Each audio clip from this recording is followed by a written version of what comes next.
Hello, I'm Kamal Santamaria. This is Counting the Cost on Al Jazeera, your weekly look at the world of business and economics. This week, Ebola, the money pledge, the economic cost and the rising toll to the West African nations hardest hit. We talk to the World Bank's president as his organisation pledges millions to the Ebola fight.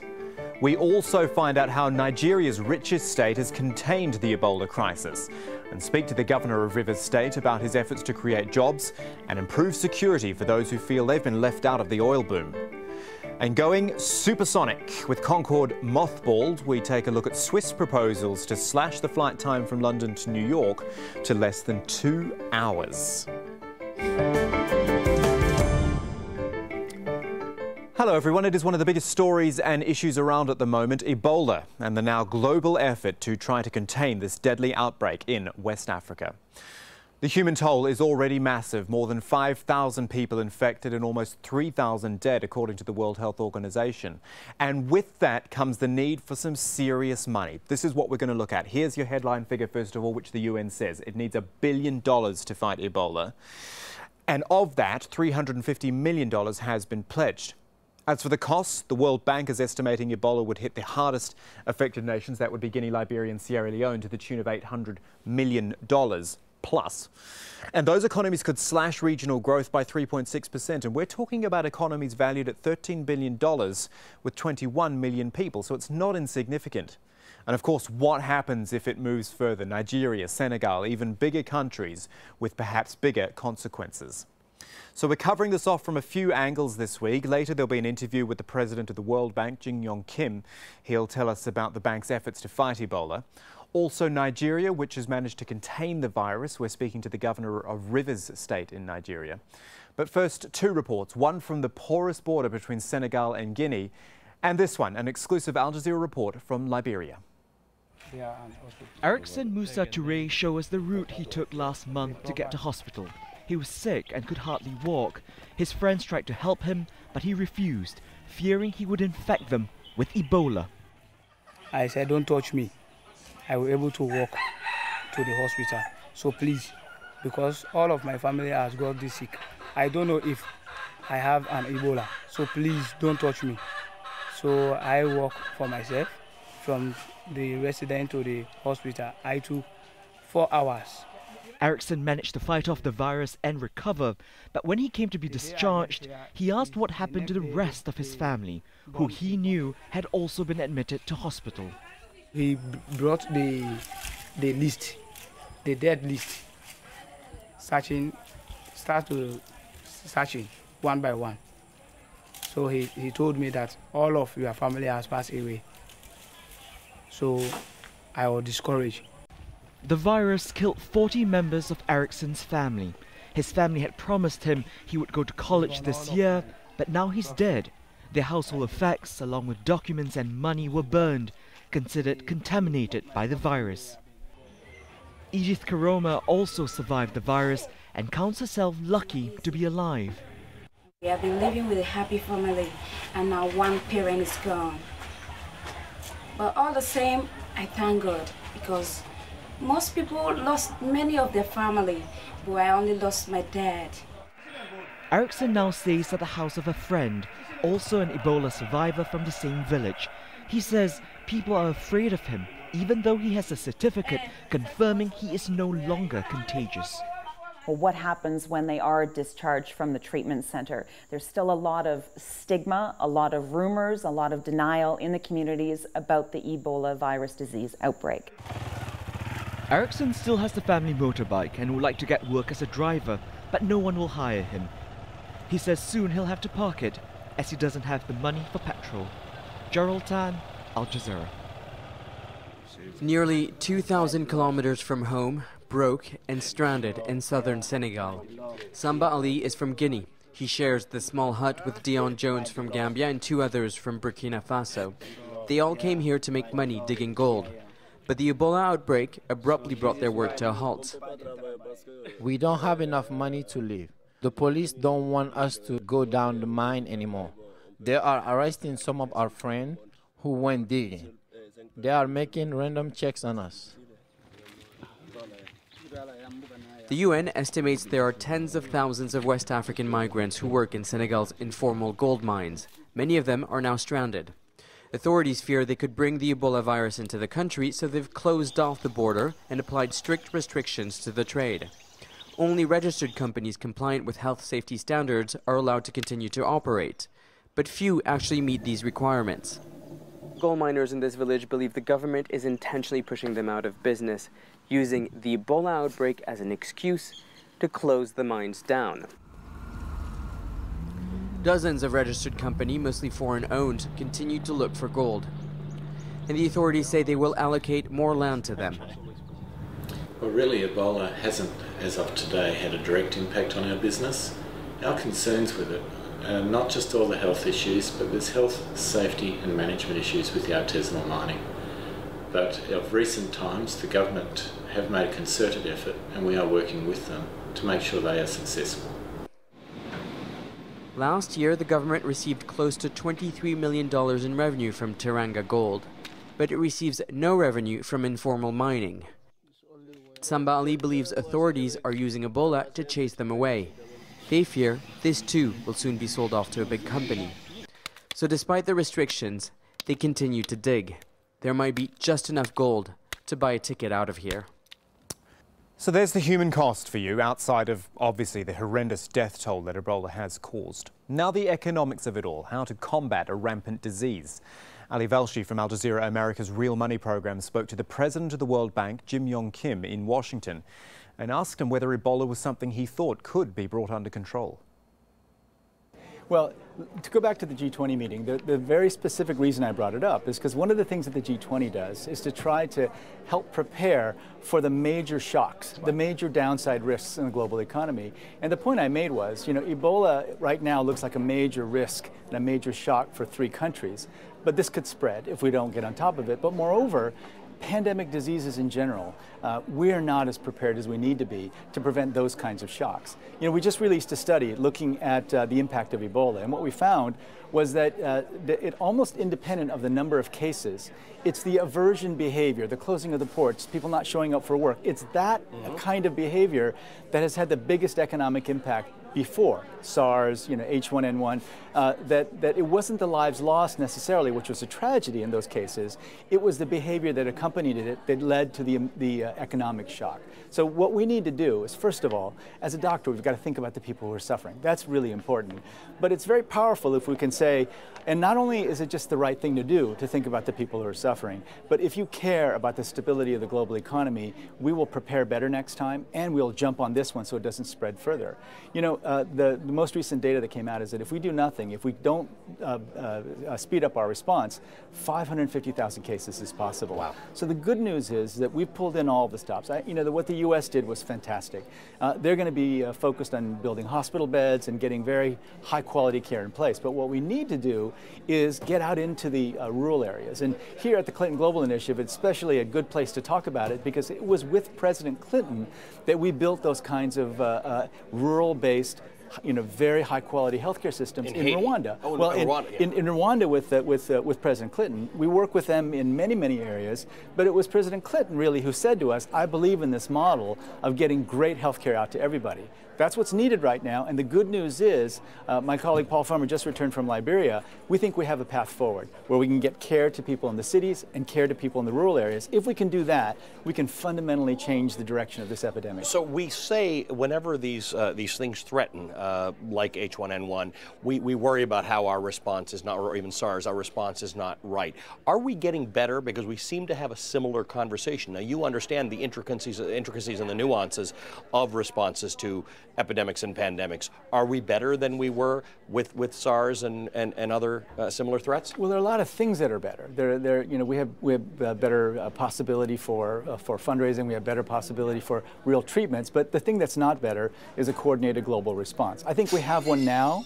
But we need to find a way of getting everything in place so that the next time it happens, and the thing is, Ebola is a slow-moving virus. Right. I mean, you have to have direct contact with bodily fluids.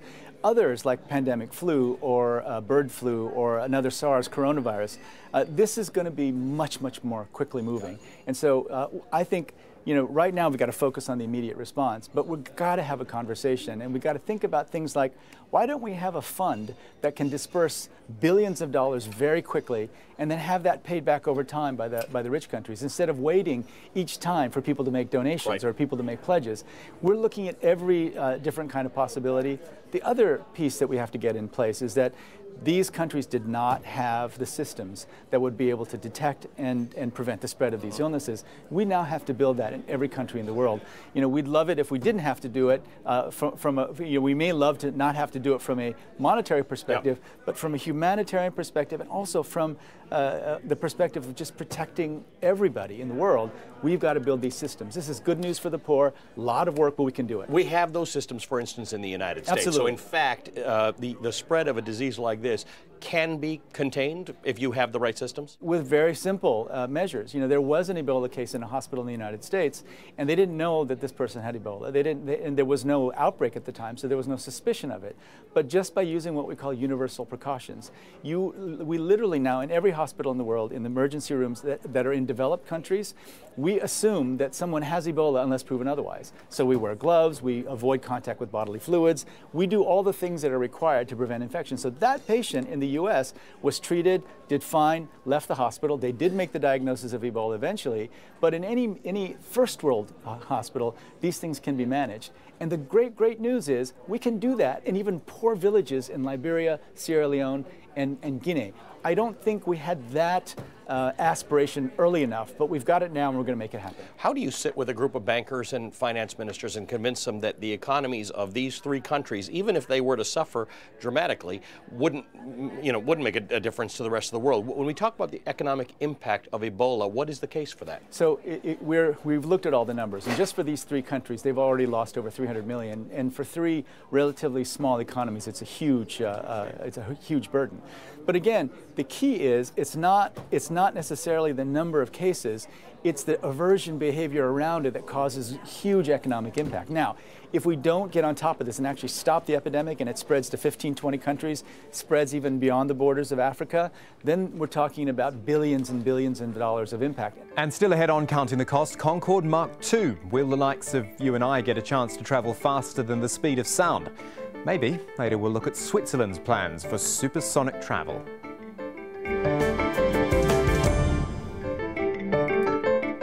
Right now, though, we want to continue with our Ebola theme. Nigeria, which, along with Senegal, managed to implement some strict measures to isolate the ill and track down further possible cases.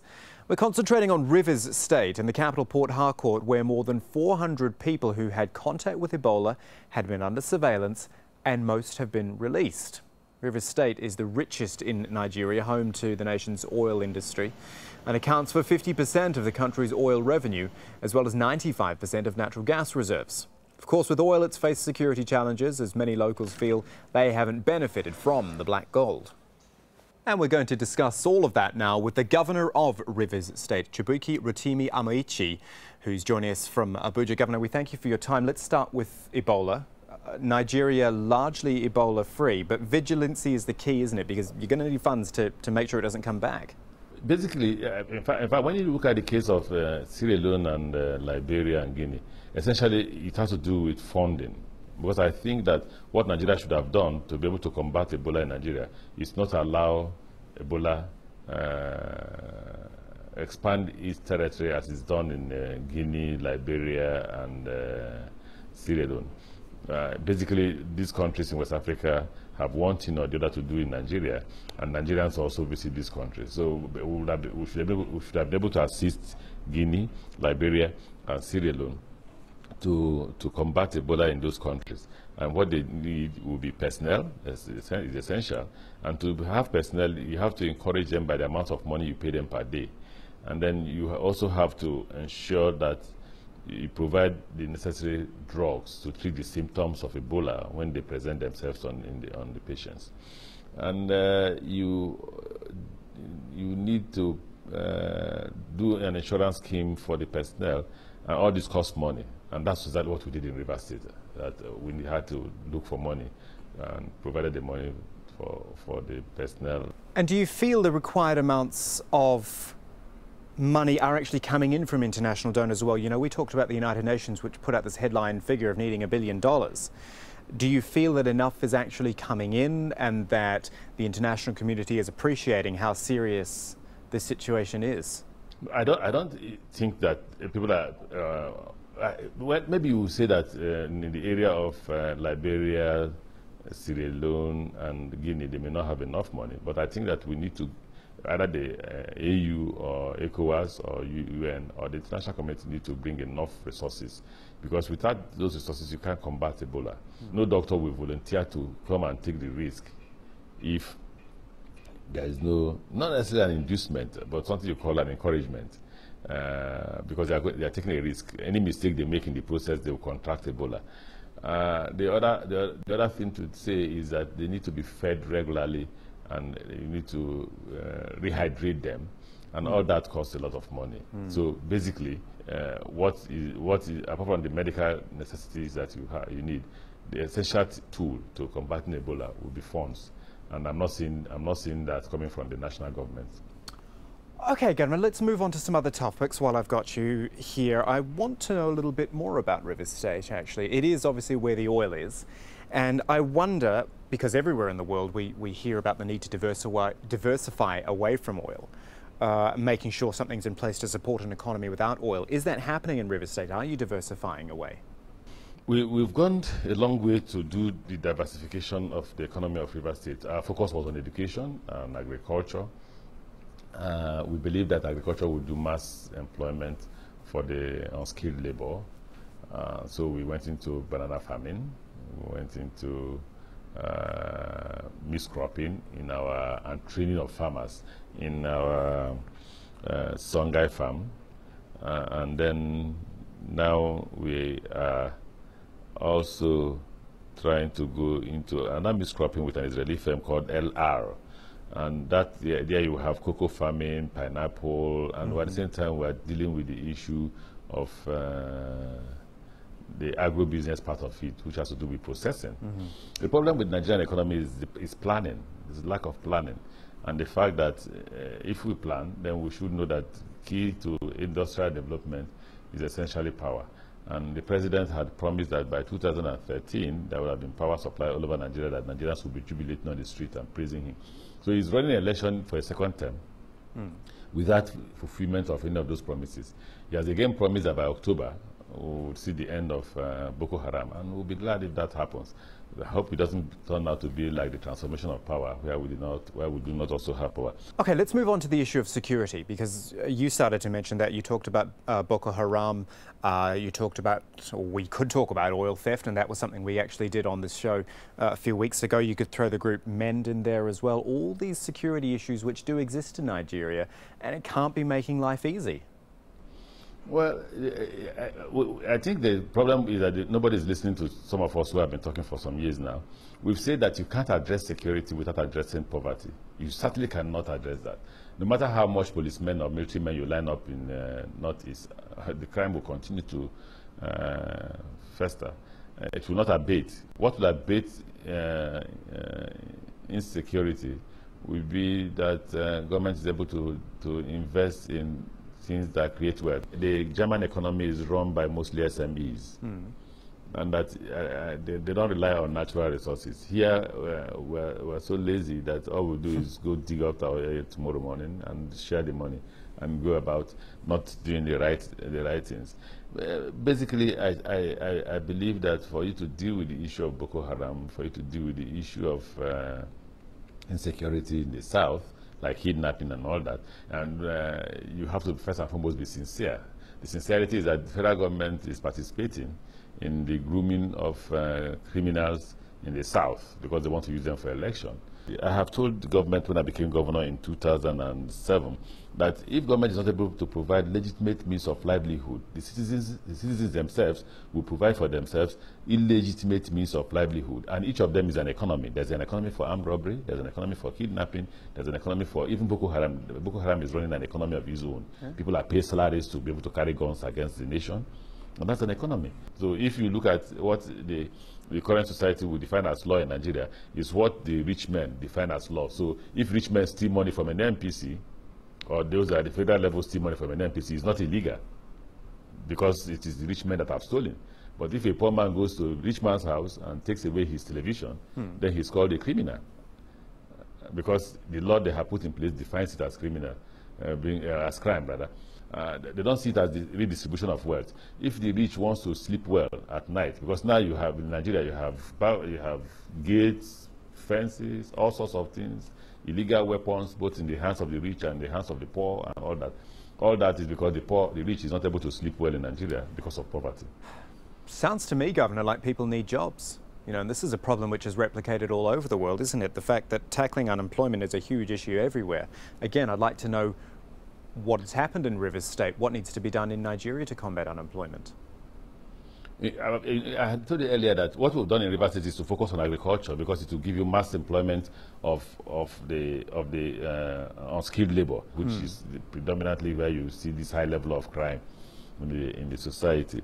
On the other hand, we have engaged 13,000 teachers, because we know that in the area of education, we've expanded education hugely, as we've been able to build more schools, both at the primary and the secondary level. We will soon begin to renovate our secondary schools and engage more teachers. But for now, we've engaged about 13,200 teachers from the society.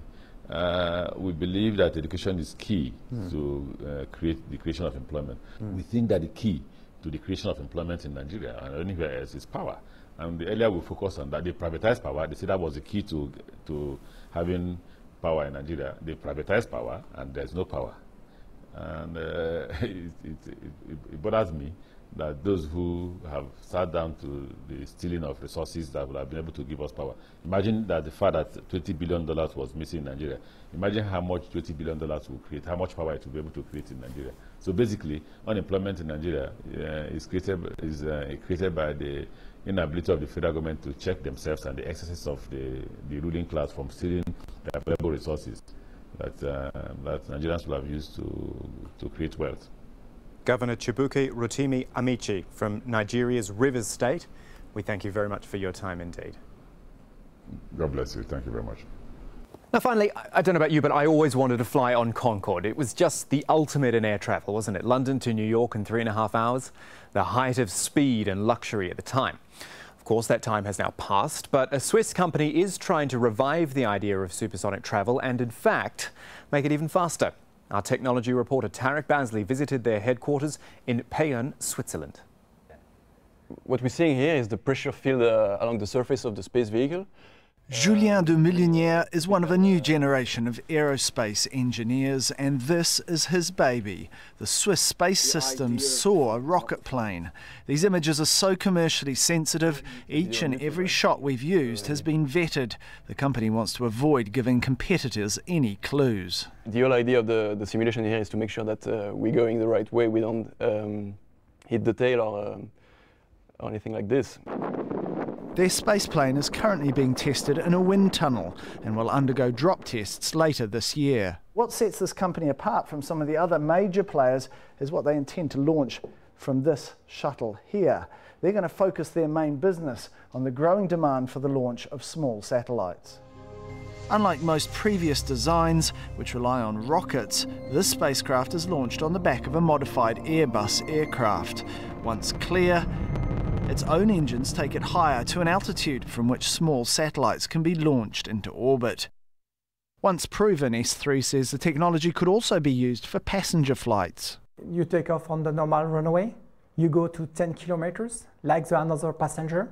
At 10 kilometers, you have the release of the systems, and after you begin to have small vibration, and you have the boost.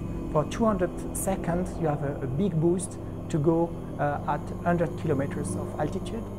By going so high, the aircraft is able to drop down onto almost any destination on Earth. S3 says the flight time between London and New York could easily be less than 2 hours. If we can fly 30-35 people from a point A to point B at Mach 3.5, Mach 4 or more, then we have a viable business model. The company's up against Virgin Galactic. It's already sold hundreds of tickets, $250,000 each, for its high-altitude joyrides. But currently its launch plane's grounded after defects were found in its wings. US company Xcore is also selling tickets for flights on board its Link space plane, and another US company is developing $75,000 balloon trips, which take passengers 26 kilometres above the Earth. But all these rides are aimed at tourists rather than point-to-point air travellers. S3 hopes its initial focus on satellite launch will give it the thrust it needs to one day revolutionise passenger travel. And that is our show for this week, but there's more for you online at aljazeera.com/programmes. The Counting the Cost page is there with individual reports and links and entire episodes for you to catch up on, as well as down the right-hand side the social media feed, which has got people's feedback and comments there. You can join that as well, of course. You can tweet either me at Kamal AJE or our business editor at Abid Oliver Ali and use the hashtag Counting the Cost, or just drop us an email. countingthecost@aljazeera.net is the address. 5 years this week I've been hosting this show, so thank you for your company in all that time. I'm Kamal Santamaria on behalf of the Counting the Cost team. The news on Al Jazeera is next.